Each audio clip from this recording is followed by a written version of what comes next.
But we left off with Charlemagne and Gregory VII. One thing about Charlemagne was that he set up palace schools.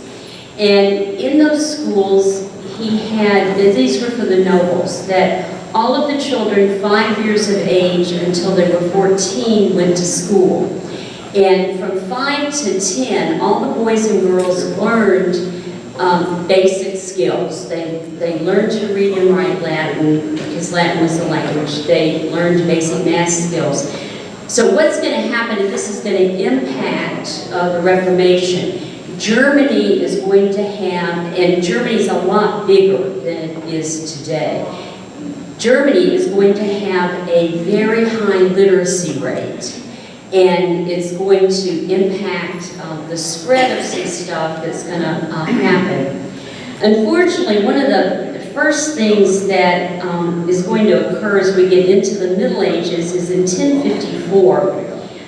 There was a conflict between the church in Constantinople and the church in Rome. Now, by this time, by the Middle Ages, Rome really had been sacked by the barbarians, and it was struggling to get back on its feet. There had been a truce with some of them, but it still was a backwater place. And Constantinople, being a port city, which is present-day Istanbul, was very vibrant, and so they thought that really the head of the church should be in Constantinople, not in Rome. And so we get a conflict over the primacy of Rome. Rome sent legates down to talk to the Patriarch in Constantinople, and unfortunately, the person that was sent wasn't as well versed in the nuances of Greek, and it was a very one-sided argument. So both of them dug their heels in, and the legate, which is just a delegate from the Pope, excommunicated the Patriarch of Constantinople, and then the Patriarch of Constantinople excommunicates the Pope. So in 1054 we have the East-West Schism, and it split, and what happened was that you had the groups that were going to follow that. And it basically was cultural. You had the rite in Constantinople, then you had the Orthodox, the Russian Orthodox, which is a different church. So you have these churches that now have a patriarch, which would be equivalent to an archbishop as the head, but they don't have one head for it. And so you get the Orthodox Church. Now, one thing you have to remember about the Orthodox Church is that they do have valid orders. The apostolic succession was never broken, and they do have the Eucharist. I don't know if you've read in the back of the missalette, it's usually where they have it about the regulations for Holy Communion, and it does say that if you are in a place where the only Mass you can get to is a Greek Orthodox Mass, you may receive communion, and vice versa with them. It's under special circumstances, but they still have valid orders. And we'll talk about there, even after the schism, there was work that was trying to be done to get us back together. It's still ongoing. And we'll talk about it. It really is going to come to a really, really close during the reign of Pope John Paul II. Another problem that the church had to face was the Muslim onslaught. Like I said last week, by 750, Islam had pretty much spread all over northern Africa, totally in the Middle East, totally in Turkey, and in Spain. And there had to be a merging of the religion and the government. So you have a theocracy that's developed. And one of the things that happened was, because Jerusalem is considered a holy city for the Muslims, they were blocking Christian access to the Holy Land. And so in 1095, Urban II called for a crusade to free the Holy Land. Now, the Crusades this is one of those things where you have a motive to go in and free the land where our Lord lives so people could devoutly make a pilgrimage there. But you also have a human element involved in it. So it's a mixed bag when you look at the Crusades. Some of them, quite frankly, were just motives for getting territory. They did sack Constantinople. There was a wholesale killing of civilians, and so it's a mix. That was really not the intent of Urban II, but that's what happened. So when you read anything about the Crusades, it's a mixed bag. Thomas Madden, who's a professor at the University of St. Louis, is probably in the United States the best expert on the Crusades, and he is a reliable source to read on it.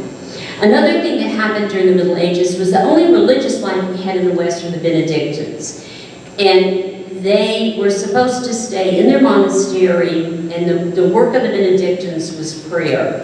And they were living out in the swamp, so they were farming, but they were also helping the villagers. But what happened was that big cities started to develop around the monasteries, and they became rich. And so then you get abuses that occurred.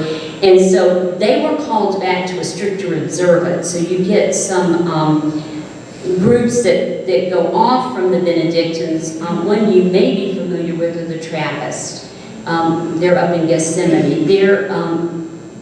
They are an offshoot of the Benedictines who live the very strict rule of St. Benedict. So you're getting that. But also during this time, there was a pretty pernicious heresy going through southern France and up into Italy called Catharism. And it's a dualism. It's the idea that everything that's material is evil, and everything that's spiritual, and I'm using that in a philosophical way, non-material is good. And so a good God can't create something that's evil. So you get a two-God system in some of it. And there was also a wholesale, really disrespect for the body, because, you know, we're human. Nowhere, sometimes you read about Catharism and some authors will say that it led to suicide, and there's really no evidence for that. But they did practice asceticism for the wrong reasons. And they were organized, and they looked a lot more like the apostles than the bishops did. Bishops were beginning, because of feudalism, to live rather sumptuous lives. They had entourages, they had lots of nice silk vestments and clothes, and quite frankly, they were away from the people. And so this heresy was saying that that's not what the apostles were like, but we are.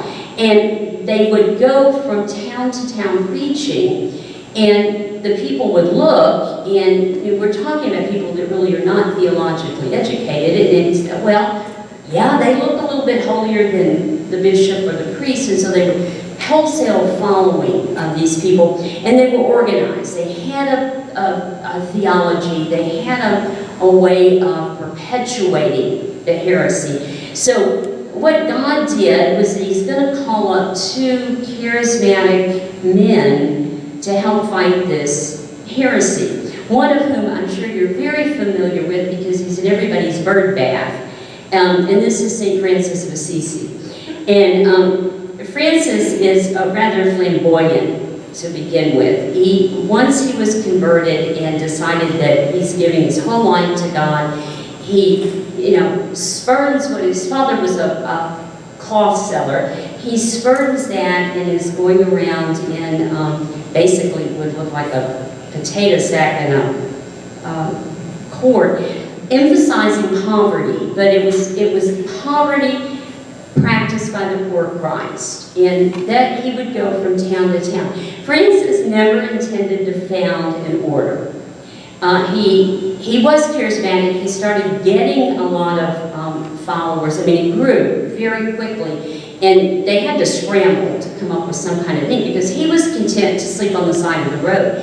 Now, if you have 30 or 40 followers and you go into a town, that's going to really tax the resources because he was begging.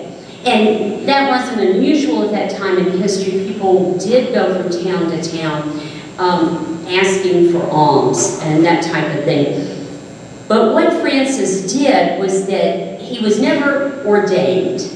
He was a layman, so he actually started going into the towns, into the rural areas, and preaching the moral life. That this is really what Christ meant. This is what the Gospels say. He was very well educated, and he was able to reach the people on the level where they needed to and start bringing them back.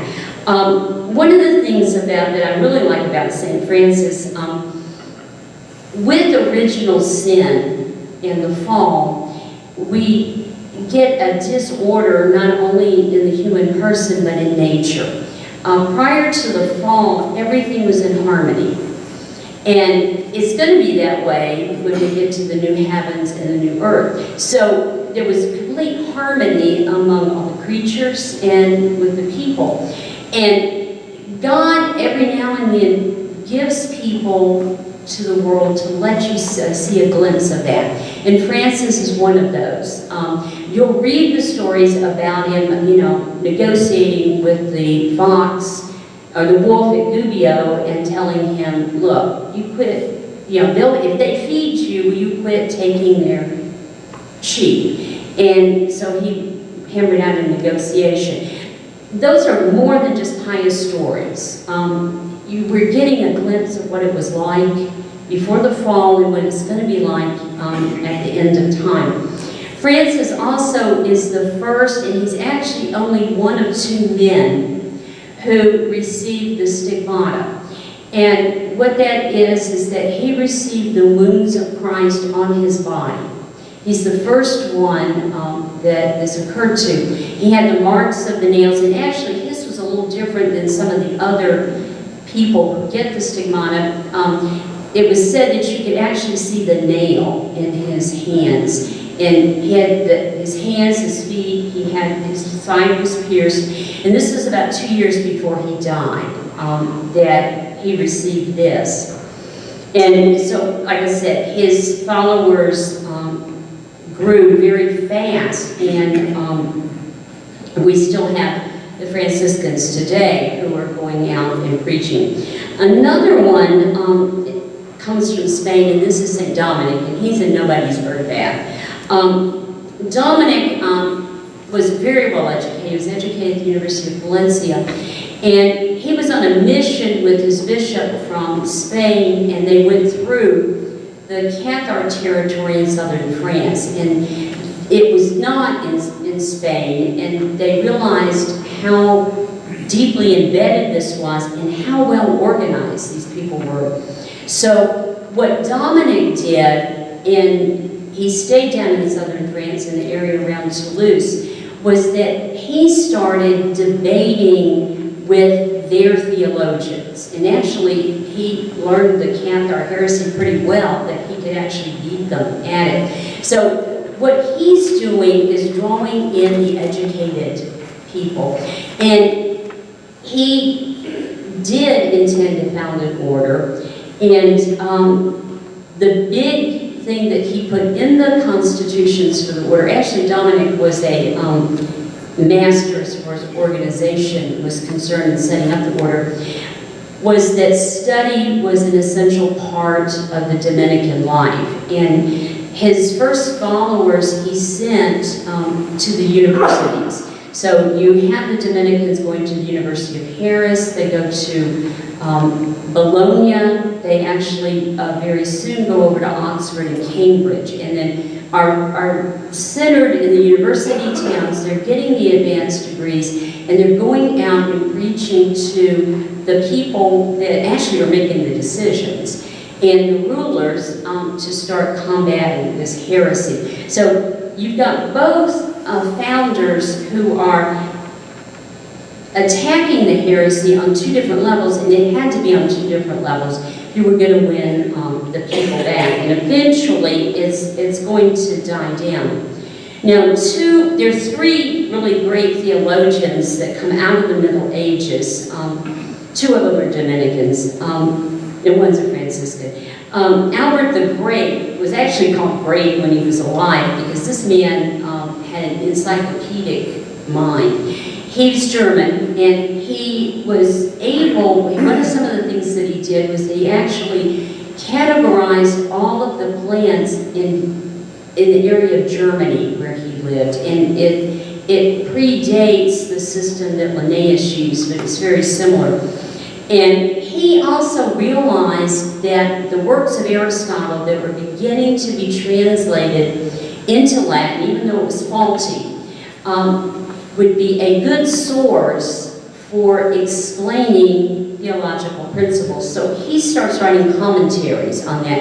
Eventually, he's going to teach at the University of Paris, and he's going to go back and teach at Cologne. And his student is Thomas Aquinas, who by far outshines Albert. Thomas was from the nobility of Italy, and he went down to the university and ran into the Dominicans, went to the University of Naples, and joined them, and his mother was horrified. She wanted him to be the abbot of Monte Cassino, which was the big Benedictine abbot. That was a far better thing than running around in a undyed wool habit. So they kidnapped him, his brothers kidnapped him, but they couldn't shake him. So he studies under Albert, and he far surpasses Albert as far as his use of Aristotelian terms to define theological principles. And we still use them today. When we talk about that a sacrament is an outward sign instituted by Christ to give grace, it effects what it signifies. Those are all Aristotelian philosophical terms that makes it very clear. One of the terms that he also made very clear was the transubstantiation, which is the change that occurs at the consecration, when the bread and wine becomes the body, blood, soul, and divinity of Christ, but remains, still looks and tastes like bread and wine. And this goes back to those principles. Thomas did say that he never forgot anything that he read. And it has to be true because the output, he died when he was 50, the output of his works is amazing. And there's no way that the man, first of all, we're not talking books, we're talking manuscripts, could have had all of those or had the time to look them up. And what always astounds me with Thomas is that he'll quote Aristotle, for example, Aristotle's physics, and if you go back to that portion of Aristotle's physics, he's got it right. That's the type of mind that he had. So he's going to basically give us the language that we use for theology today. The other one, Bonaventure, is a Franciscan, and his emphasis was on the love of God. And he talked about the love of God, and he is using more Platonic terms, which the early church did use. But it's going to take all three of these men to hammer out exactly how we talk about the truths of the faith. One of the things that also happened during the Middle Ages, and I'm sure when I mention the term you're going to think Spanish, and it's not really the Spanish, is the Inquisition. The Inquisition is simply a church court, and the purpose of the court was anyone who was suspected of teaching heresy. We have to understand the medieval mind. The medieval mind grasped the concept that our purpose on earth is to get back to heaven. That's why we were created.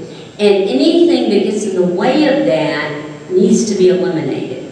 And so anybody teaching false doctrine is leading people astray. So the church wanted, and when a person went before the church court, it was very ordered. They presented what they believed, and then the men on the court would explain why it was wrong. if the person repented, then they would have a public penance. Everybody was doing public penance then. Public penance, and then they would be readmitted to the church. If a person decided that no, I'm, dig my heels in, then unfortunately, because emperors had decided that heresy was treason, it was a capital offense. So then the state would move in and execute the people. Now, they were run by human beings, so yeah, there are mistakes. If you look at what happened with Joan of Arc, it was a kangaroo court. The Inquisition got hijacked by Ferdinand and Isabella, and it was used as a means of ridding Spain of Jews and Muslims. They did use torture, and any of the things, like if you pick up a video or something about the Inquisition, chances are it's going to be the Spanish Inquisition. It makes better movies than, sitting down talking about why heresy is wrong. Because things were really kind of topsy-turvy in Rome, and it was a very unstable type of place, the French actually started toward nationhood faster than the other countries in Europe.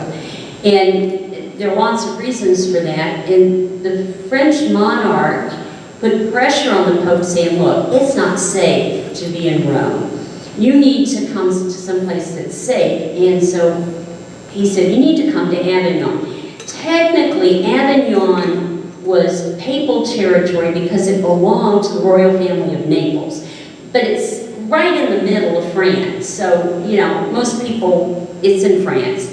And unfortunately, the French monarchs exerted quite a bit of pressure on the popes, and there was a series of weak popes.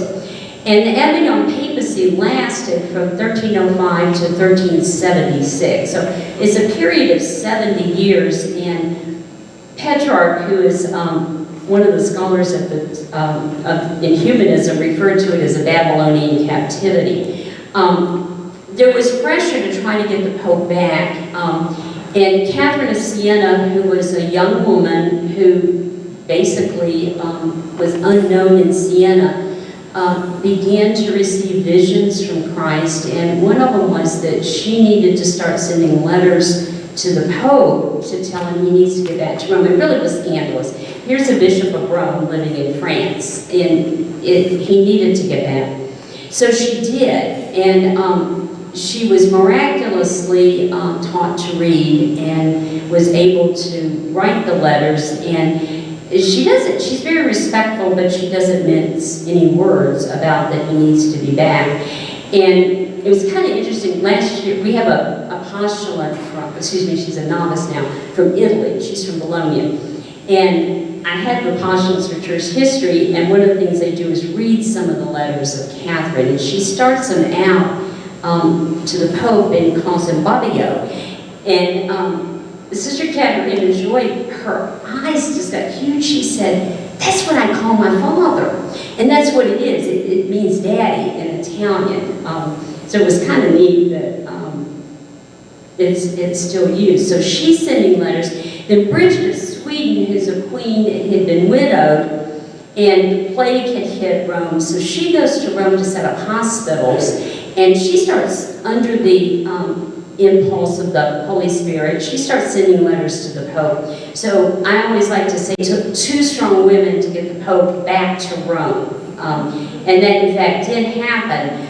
But unfortunately, the Pope who went back to Rome, he died within a year, and they elected another Pope. Now, the Romans were very insistent that they wanted a Roman Pope, and there was a mob scene around, and actually they weren't at the Vatican, they were at the Lateran. There was a mob scene, and it was loud and noisy during the conclave. And so they did elect an Italian. They didn't elect a Roman. And unfortunately, things needed to be reformed. But you need to be careful about how you do it. And he sort of came in with a heavy hand. So the French cardinals decided, you know what? we were coerced into this, we're going to go elect another pope. So they leave Rome and elect another pope. And he goes to Avignon. So we have a pope in Rome and a pope in Avignon. It could have ended there if the countries, if the monarchs hadn't aligned themselves with either Rome or Avignon. And that's what happened. And so more people knew about it. I mean, we had schisms in the early church. They worked it out. And so what happened is this gets perpetuated. So when the Roman Pope dies, they elect another one. When the Pope in Avignon dies, they elect another one. And then before it was all over, we have 3 popes, because they go to Pisa to try to settle it. We get one in Pisa. Finally, in 1415, they come together in a council and decide that it really does need to stop, and the popes were asked to resign. If they didn't resign, they were deposed. We had one that dug his heels in, but they didn't. And a new pope was elected who did go back to Rome. The one thing you have to remember about this is with all of his flaws, the pope that was elected in Rome was the valid pope. So the line of succession was really never broken. The Avignon line and the Pisa line are not, they were not validly elected. And you sort of have to keep that straight when you come to it. Because one of the Pisa popes called himself John the 23rd.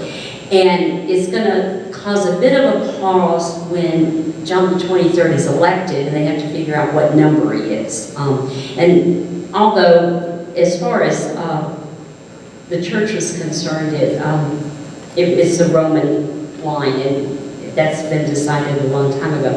So the schism ended, the popes go back to Rome, and we're in the midst of the Renaissance. And the Italians really take it to a new height. If anybody's ever been to Florence, you can see just the beauty that's there. All of the city-states were trying to outdo each other as far as architecture. They now have the geometry to build massive buildings and actually put a dome on it. The first dome was actually at the cathedral in Florence. So you had that, you have Raphael, you have Michelangelo, you have Leonardo da Vinci, so you have a lot of these people running around, so you get artistically and culturally, it's a very vibrant time. And unfortunately, the popes wanted to sort of keep up with the Joneses. So they are starting to live like princes, just like because the monarchs are starting to really live lavish lives. And they're going to start doing that. In addition to that, they want to beautify Rome. So one of the first things that happens is that the Pope decides that the St. Peter's that Constantine had built really just was kind of tacky now that Florence had a nice cathedral. He tears that down and starts building St. Peter's. He also decided that he didn't like the ceiling in the Sistine Chapel, and he goes and coerces Michelangelo to paint the ceiling of the Sistine Chapel. He brings Raphael in to paint the palaces of the Vatican. So what's going to happen is more money is going out that's coming in. And you can't operate that way. And so they needed more money, and most of the monarchs had refused to let money leave their country and go to Rome because they were trying to beautify too. So unfortunately, the popes and the bishops came up with some unorthodox ways of coming up with money. One of them was simony, and this is named after Simon Magus in the Acts of the Apostles. If you remember, St. Peter performs a miracle, and Simon's there, and he says, "How much will it cost me to get that power?" And Peter's just, getting ready to zap him. So simony is buying and selling church offices. So, I'm a mother, and the eldest son inherits everything, but I've got a second son and a third son, and I really want them to have nice positions. So for some of the money, maybe I could get my 14-year-old appointed to being a bishop somewhere, or being an abbot like Thomas's mother wanted. So we had that. They were also selling dispensations from canon law, and this did get a bit ridiculous. Canon law set down minimum requirements, age requirements for ordination and professing vows and those types of things, and for a certain amount of money you could get a dispensation. So we had 12-year-olds being bishops, and at one point we had a 15-year-old who had bought the papacy. So it's, you know, it gets a little bit out of line. Another thing that was happening involves an indulgence, and we have to understand what an indulgence is first. Because of Christ's passion and death, he's redeemed all of us, and we have the merits of the passion, death, and resurrection of Christ are given to the church to guard and to protect. And we can participate in those graces through going to Mass and things. We can do it extraordinarily with other acts. For example, participating in the Stations of the Cross, you can get an indulgence. And what that means is that you are getting a remission of the temporal punishment due to sin. When we sin and go to confession, our sin is forgiven, but we have to do something to repair the damage that's occurred in our relationship with God. And so that's why the priest gives you a penance, and that's why we can get indulgences. It helps us to repair that damage. When I was teaching middle school, I would tell the kids, if I went out and fell in the mud, I could get the mud off, but I would have to scrub to get the stains out. And it's sort of that way. So you, for example, saying the rosary in the presence of the Blessed Sacrament has an indulgence attached to it. Almsgiving, fasting, all of the things that we do during Lent have an indulgence attached to them. So we're doing things to get the grace to repair that damage that we've done to the relationship with God. But they're not for sale, and that's what they started doing. And you have to, they were playing on people's ignorance. All in the middle of all of this, we're going to have the Great Plague. We might understand this now, since we're in the midst of something like this. The bubonic plague killed off a third of the population of Europe. And it was very fast and very quick. For example, the idea of saying bless you or God bless you when somebody sneezes started back during the plague because it could be spread in respiratory, because you get the respiratory form of it. And people were dead within 3 days. So it was like, you know, God bless you if you're sneezing, because that was the first symptom. And of course they didn't understand there was a bacteria that was carried by the fleas and the rats, and if they'd gotten rid of the fleas and rats, we'd have gotten rid of it. But unfortunately, we still have cases of plague that break out in the West during the time. So you've got people very concerned about death. So then you get these people coming in and saying, okay, for a certain amount of money, I'm going to give you this sheet of paper. And it says that when you die, you're going to go straight to heaven. Well, people are going to buy those. So they were playing on people's ignorance. And this is going to be a problem. The same thing with relics. We talked about the relics with Polycarp, that because these are men and women whom we know are in heaven, then we can venerate their remains. They're not magic. It's not like a rabbit's foot. And so you also had people going in selling relics and saying, well, this is the relic of so-and-so, you need to have it, because if you have it when you die, you're going to go to heaven. There were probably an awful lot of chicken bones floating around Europe at this time in history, because they were selling them right and left. So we had things that were going on in the church that needed to be reformed. Because of the plague, we did not have a well-educated clergy, because they were hit too with the plague. So we have abuses, and things are going to happen to try to fix the abuses.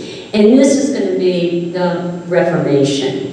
And really, there are two Reformations. There's a Protestant Reformation and there's a Catholic Reformation. And it's sort of the two ways of trying to fix it. There are also some factors involved with it. Once Martin Luther posted his thesis, 95 thesis, then what's going to happen is that it's going to be translated and printed. The printing press is invented. So, especially in Germany, you have a high literacy rate, you get this stuff out to the public, so more people are going to know about it than happens. Then, of course, you're going to get the political leaders aligning with the position. And then we also have, during the Renaissance, on this concept of humanism, where everything's about me, overemphasis on the individual. So if you've got an overemphasis on the individual, then you're not going to accept authority. So it's undermining the authority of the church. And things just reached a head.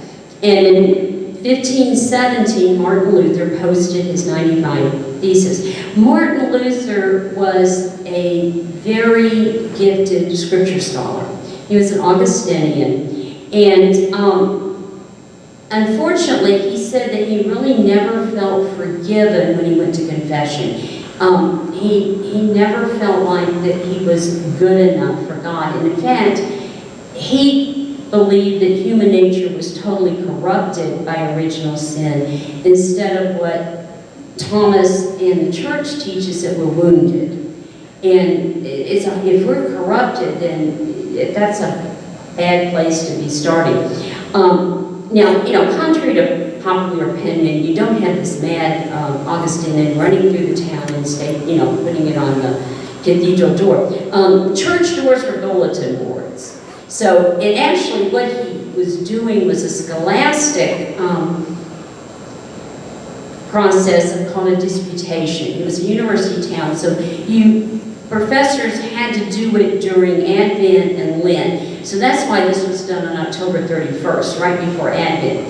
That you post some things, and it was an exercise for the graduate students. So you had a question, and then you had graduate students who had to argue one side of it, and ones that had to argue the other side of it, and then the professor would mediate it and come to the conclusion. 95 is a little excessive for that. If you read through them, and you can get them, on the Fordham has a really great website of primary sources called the Medieval Source Book.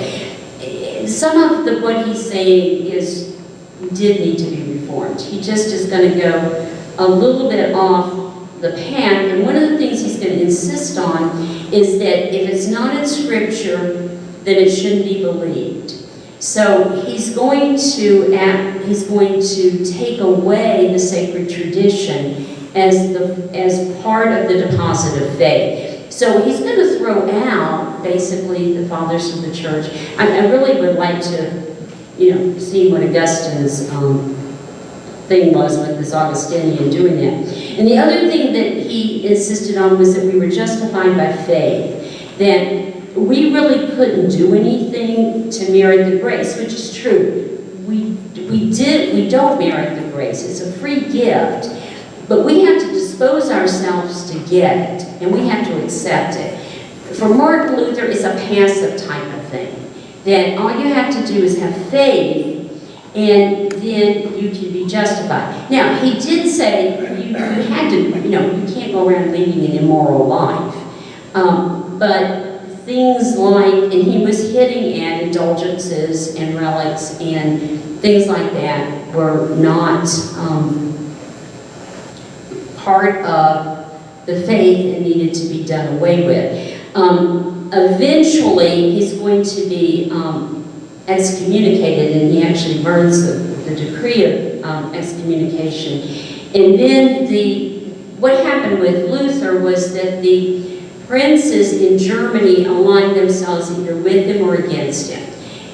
In only one province, Bavaria, stuck with the Catholic Church.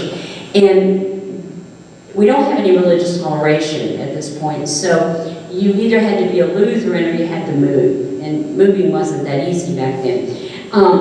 But the term Protestant comes from what the imperial diet, like the parliament in Germany, the electors protested his excommunication. So that's where we get the term Protestant, is that they were protesting. So we've got him over there, and he is, Martin Luther was a scripture scholar, he was not a dogmatic theologian. The theology was written by one of his followers, Philip Melanchthon, and systematized, and he did do it in some ways that Luther didn't agree with, but it gets a little bit more solid. Then in Geneva, we have John Calvin. John Calvin set out to found a different church. And he is going to emphasize sola scriptura, that everything has to be in Scripture.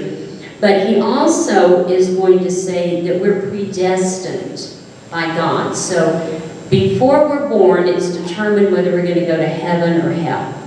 And if you're strict Calvinist, there's not really anything you can do about it. You don't know whether you are saved or not. So it's probably a good idea to act like you're saved. And because human nature is totally corrupted, you've got to have a lot of laws to box people in. And so he sets up a theocracy in Geneva.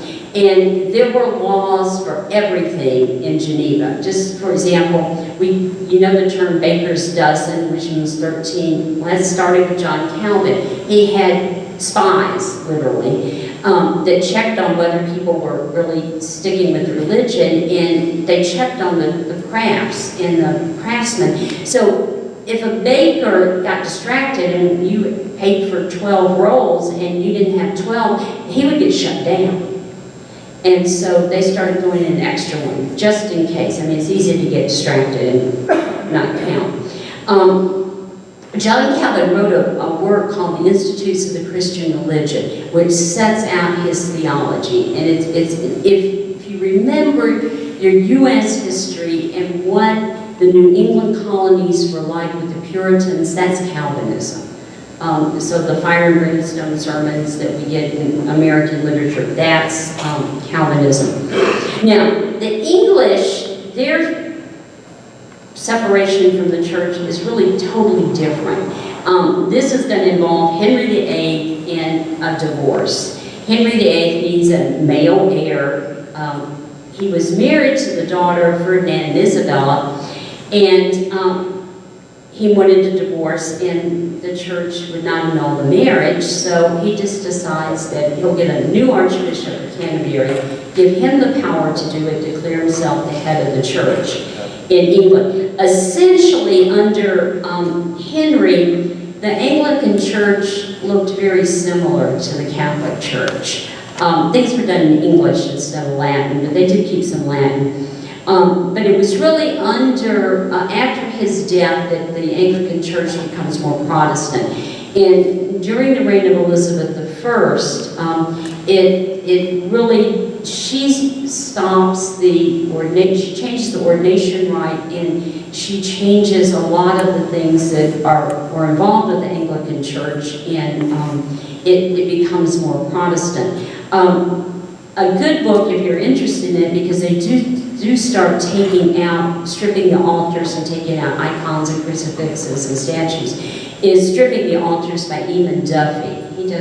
He's an English scholar, I think he's Irish, does a very good job of that type of thing. Now, the church does have a response to this, and this is the Catholic Reformation, and it's kind of on different levels. One of the first was that there was this Spaniard who was a noble.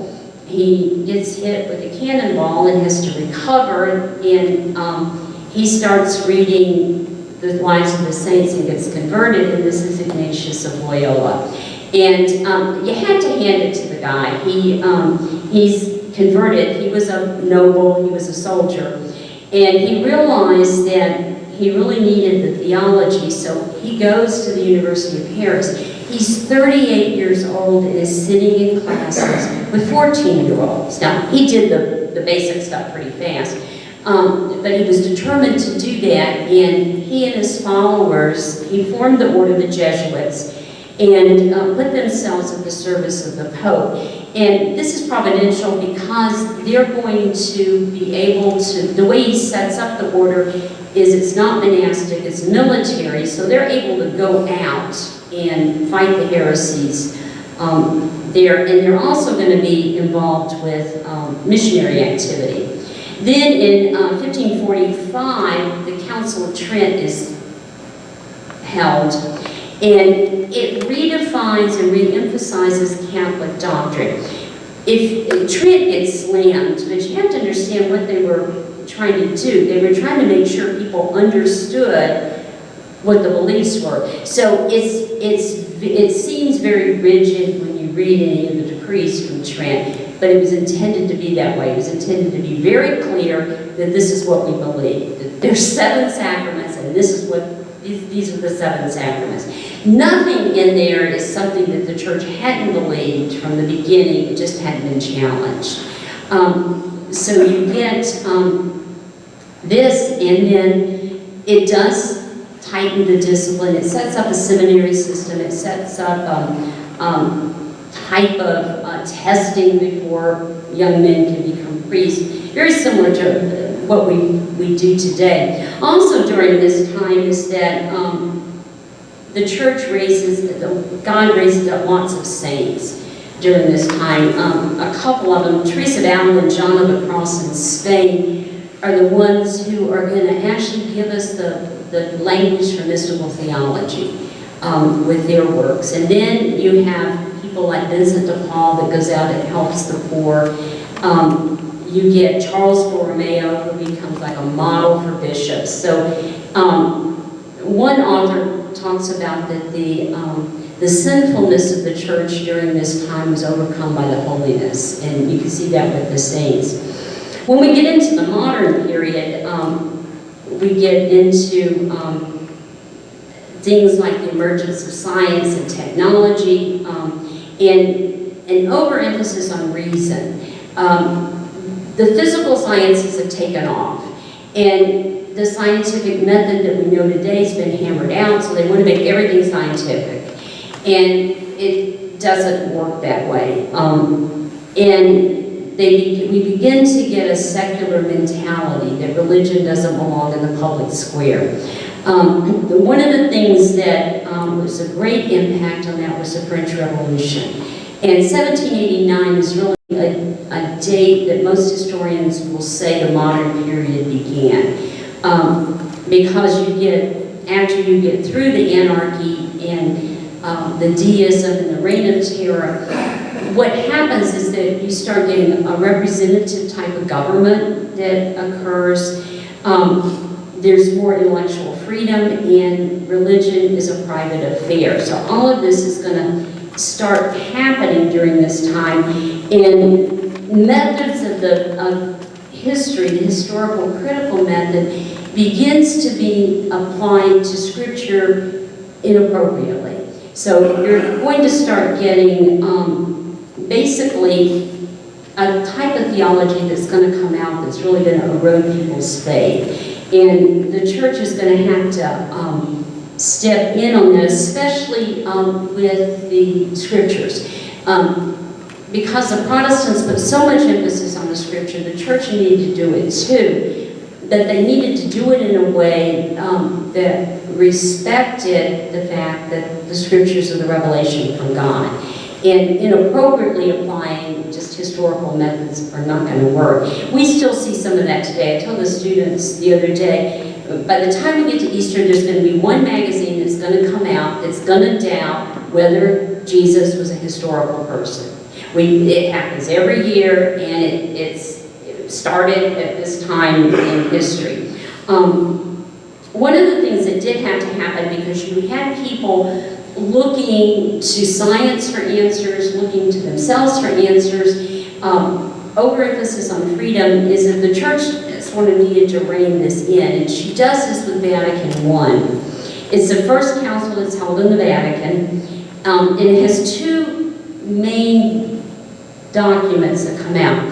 The first one addresses faith and reason, that the mysteries of the faith are supernatural. They're above our reason. They're not against our reason. And that we can get so far with reason, and we're supposed to, but then we have to accept the mysteries on faith. And then they hammered out papal infallibility. It was a time, the church has always believed it, but it was challenged at this time, the authority of the Pope. So it's going to set down the parameters for what is an infallible statement. It's only in faith and morals, and there are definite conditions before it's done. The last canonization of saints are infallible statements. It's built into the prayer. But the last dogma to be defined was the Assumption in 1950. The church has always believed that. It was just that it was a time to go ahead and define it, and it was challenged.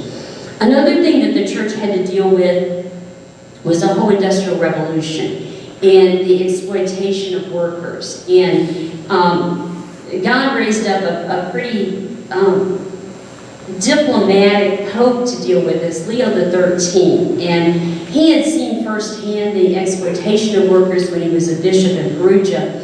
And when he became pope, one of the encyclicals he wrote was Rcia Novara. This is the first encyclical on social teaching that comes out from the church, and in that he emphasizes the fact that yes, workers do have a right to a livable wage, and if they don't get that, then they can use peaceful means like a strike. They can organize to do that, and that companies cannot treat the workers as if they're parts of the machine. And what's going to happen is that from every pope since Leo XIII, the popes have issued documents on social issues. And it helps to guide the thinking of the people of God on how do we approach these types of things. Pope John Paul II issued quite a few during his pontificate, and this is a man who saw communism up close. Another big problem during the modern period were the two wars. During World War I, Pope Benedict XV really tried to negotiate a settlement before it escalated into a war, and both sides really didn't want anything to do with it. He offered to mediate the meeting that ended the war at Versailles, and he was rebuffed for that. Interestingly enough, he had laid down some points that really should have happened in order to overcome the animosity of World War I, which are very similar to the ones that Wilson developed, and they did it apart. But one of the things that he did insist on was the neutrality of the Vatican. And he said that the purpose of the church is to take care of the people. And he set up relief efforts during World War I. He trucked in food from the areas of Rome that had food, and he also went out and took care of the prisoners of war. He insisted that they had a right to notify their families where they were, and that type of thing. He also is going to see the first stirrings of Nazism and socialism. And then, of course, we're going to get Pius the 11th, and then Pius the 12th. We're going to have to deal with the whole thing with the Nazis. And now that the whole archive of Pius the 12th has been opened, it's going to be interesting to see if some of the historians that slammed him are going to have to back off that. He did a lot more than was evident at first because he had to do it secretly. One of the good things that came out of the pre-World War period was Mussolini signed a treaty in 1929, the Lateran Treaty that made the Vatican its own city-state. So that protected the Pope from when Rome was occupied. And it also served as, during Pius XII's time, it served as a way of hiding Jews. He opened all of the monasteries and seminaries to the Jews. And any of the fleeing from the Nazis were to be taken in. There were a number of, and even Allied soldiers housed in the Vatican. But he, like Benedict, had to maintain strict neutrality.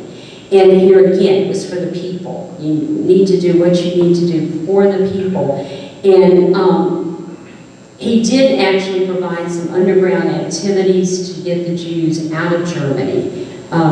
One of his workers was Pope John the 23rd. He was a diplomat, and he managed to get authentic copies of Vatican passports and issue them to people. And he's actually credited with saving a whole boatload of Jewish children that were headed for Israel. So all of these things were, while not directly instigated by Pius XII, they certainly were encouraged.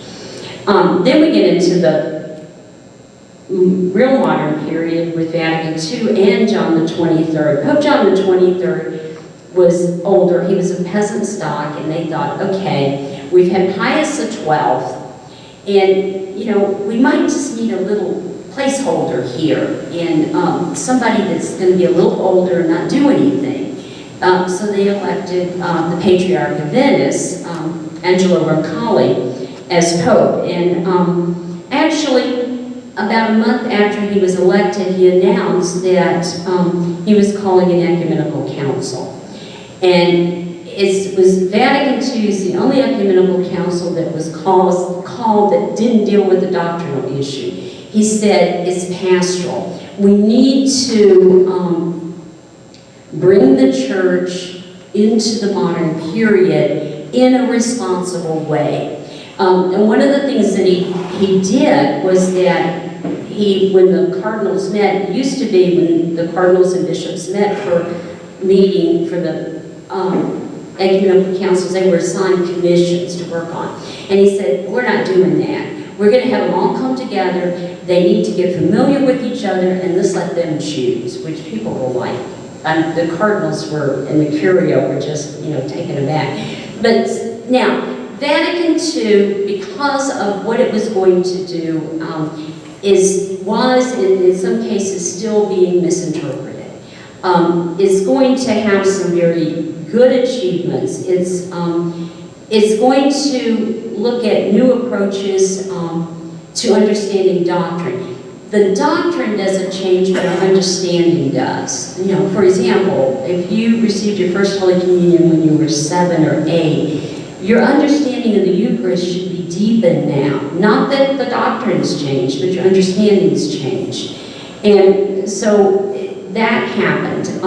There was an emphasis on the role of the bishops. That could not be done at Vatican I because there was a Franco-Prussian War going on and they had to leave. Another thing Vatican II did was it reinstated the permanent diaconate.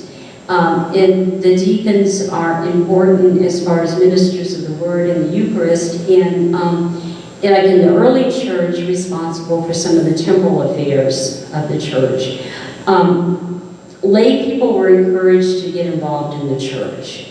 This is the time when it was mandated that pastoral councils be set up and those types of things. Now, were some of these things hijacked? Yes. Some of them were misinterpreted. And he also called for a renewal of spiritual life, and there was. There was a flowering of different types of movements, and even something as simple as opening retreats for lay people. That just wasn't done before Vatican II. That was just like, and then of course, the emphasis on the universal call to holiness, that we're all called to be saints. And you can't sit back and let somebody else do it. After John the 23rd died, and he was the first pope that really caught the world's attention. He didn't really travel outside of Italy, but he caught everybody's attention. So when he died, it was like people knew it. It was a different type of thing. And then he was followed by John Paul the First, who had a 30-day pontificate. But in those 30 days, he did something that was significant. Prior to John Paul the First, popes were crowned with this beehive type of tiara.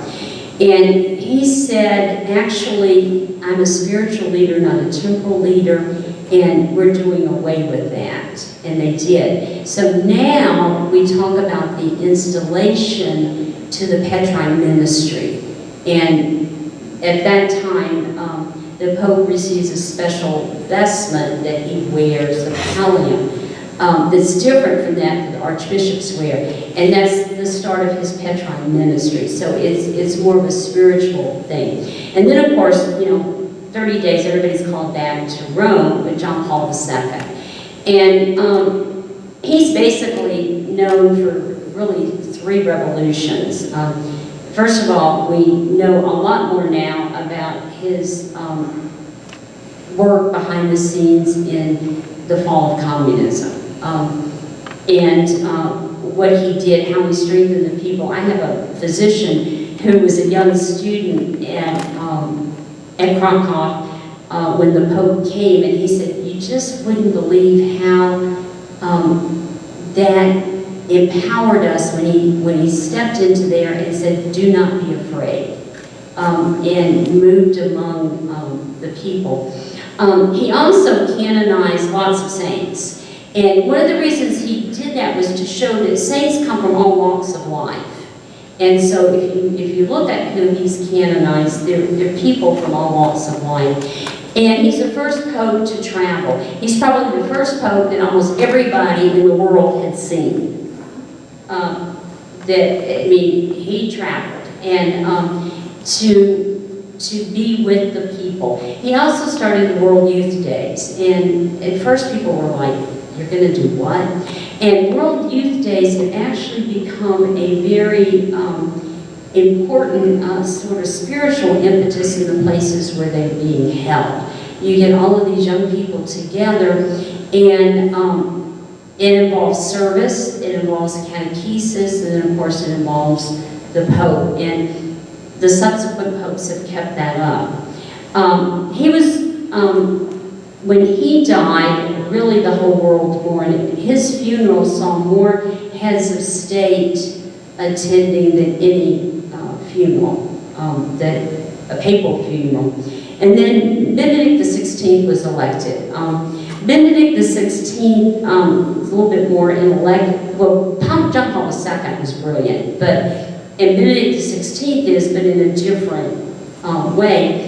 And he was working to try to combat relativism in the world, which we breathe in. I'm not going to force my morals on you. And when he became frail and realized that he couldn't carry out the duties, he resigned. And you'd like to think Pope John Paul II showed us the value of suffering and how to die a good death. And I think Benedict XVI is showing us how to retire, if that's possible, and concentrate on the spiritual aspect of your life, which is what he's doing. And then we get Pope Francis, who's the first non-European, first American to be Pope. And with Pope Francis, of course, we're too close to even make some judgments on all of these 3. But Pope Francis, because he's never was involved with all the trappings of the Vatican court, which were very similar to things that were going on in European courts, he just doesn't do them. And it's not that, I don't think it's that there's any disdain there, it's just that he's not comfortable with that kind of thing, and he's bringing a different type of emphasis to the church. One that's very important is calling us all to be mindful of the poor, and even mindful of the fact that, we all live on earth, and maybe we need to think twice before we throw the trash out car window, just basic things like that. And then, of course, we've seen that John the 23rd, John Paul II, and Paul VI, who is going to actually be the one that's going to shepherd in Vatican II, have all been canonized. And so it's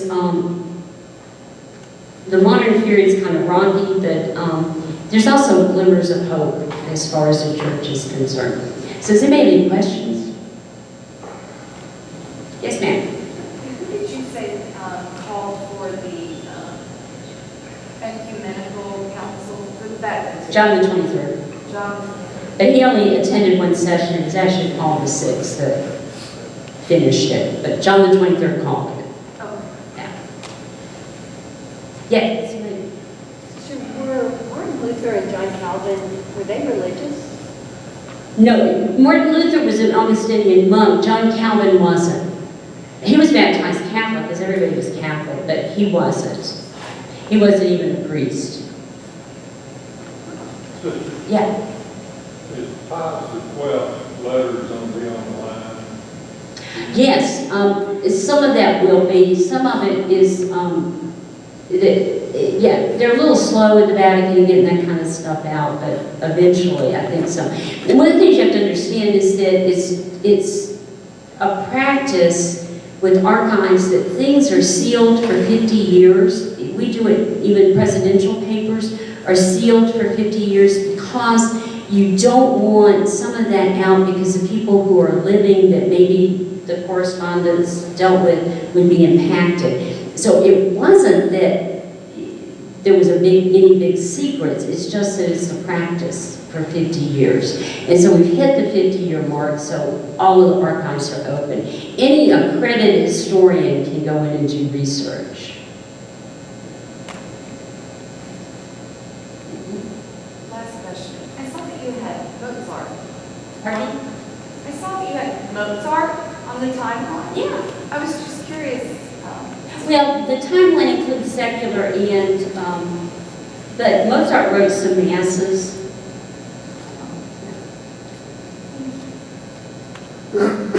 Well, thank you